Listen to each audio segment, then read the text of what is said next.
أكثر من 20 طعنة لطفل واحد، لا بل ل3 أطفال.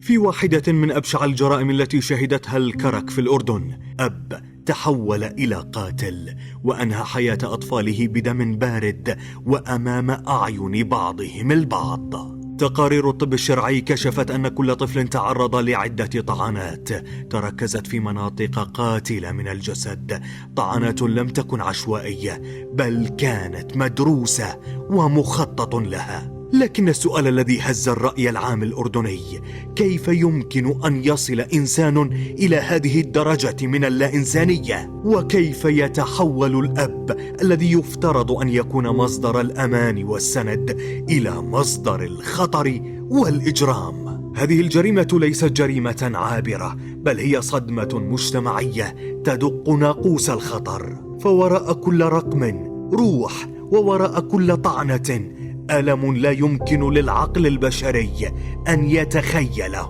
القاتل الآن بيد العدالة، لكن الوجع سيبقى طويلا في ذاكرة الأردنيين. وأنتم متابعين، ما رأيكم؟ هل مثل هاي الجرائم ممكن عاد تصير، ولا إحنا أمام واقع أخطر مما منتخيل؟ شاركونا بتعليقاتكم عبر صفحات ووكالة عمرة الإخبارية.